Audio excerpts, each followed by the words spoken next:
what if you knew the difference between good and evil? Would you be as wise as God?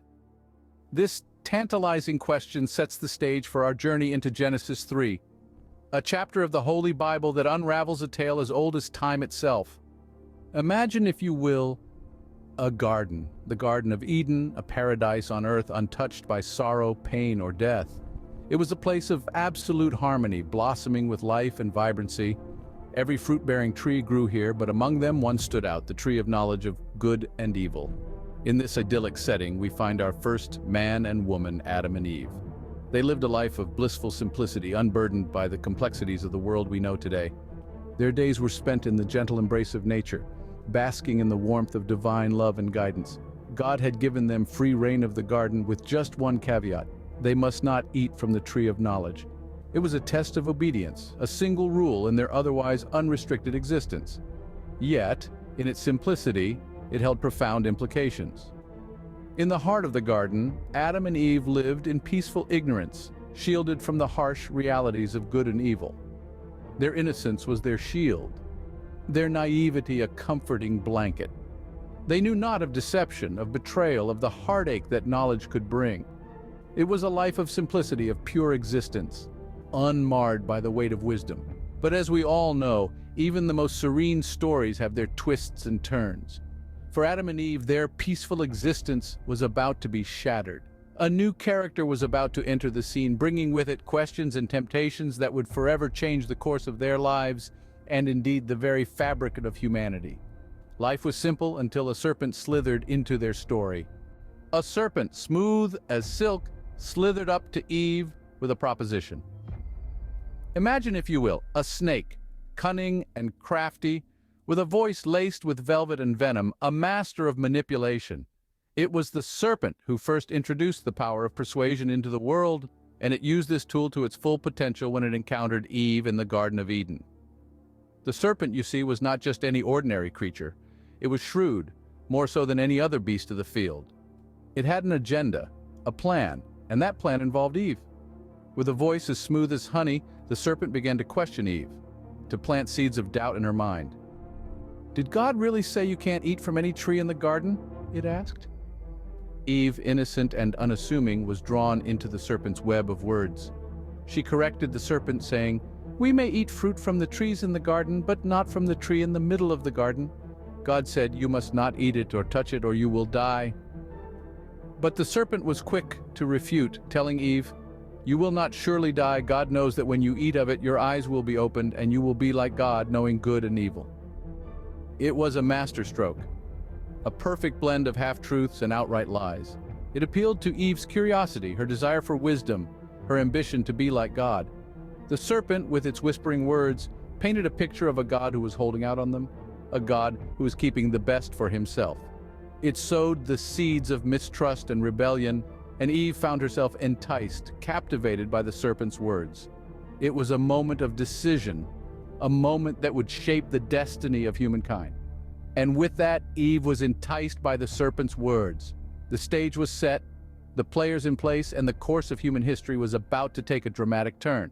But that, my friends, is a story for another scene. The fruit, so forbidden yet so tantalizing, hung in front of Eve. Picture the scene: a garden of unrivaled beauty, a paradise where all was at peace. Amidst the serenity, a fruit hung from a tree. Not just any fruit, mind you, but the forbidden fruit. It was the one thing off limits, the one thing that God had expressly told Adam and Eve not to partake of. Yet there it was, a symbol of temptation and the promise of knowledge right within Eve's grasp. The fruit, so tantalizing in its mystery, beckoned Eve. It was a cruel twist of fate, the allure of the unknown, the whispered promise of the serpent, all converging in that singular moment.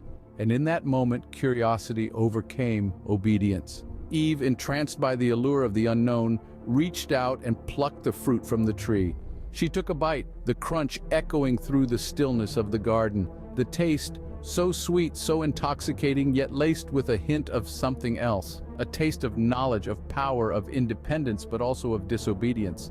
But the story doesn't end there. Eve, now aware of her actions, turned to Adam. She offered him the fruit, the symbol of their disobedience, and Adam, too, succumbed to the temptation. He, too, tasted the forbidden fruit, the sweetness of knowledge, tainted by the bitterness of their choice. With their act of disobedience, the world as they knew it shattered. The veil of innocence was lifted, and in its place was a stark understanding of their actions. They felt fear, they felt shame, they felt a sense of loss.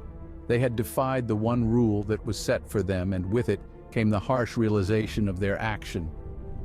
They had tasted knowledge, and with it came a bitter bite of reality. Suddenly, the once peaceful garden didn't seem so peaceful anymore.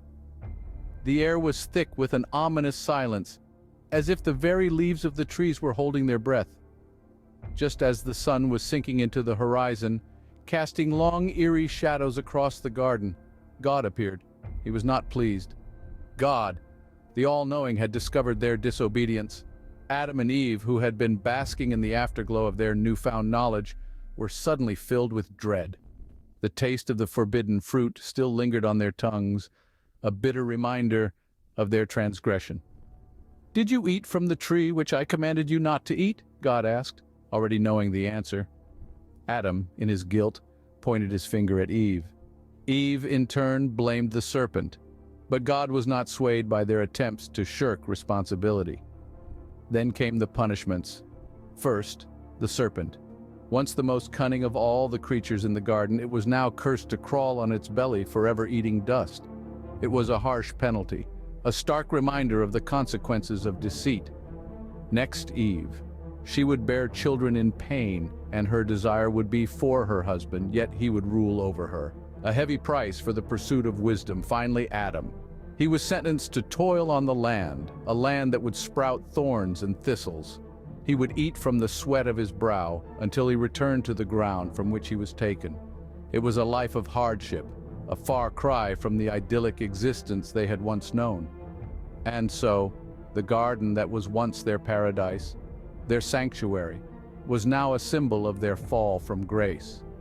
The tree of knowledge, once a beacon of temptation, now stood as a monument of their transgression.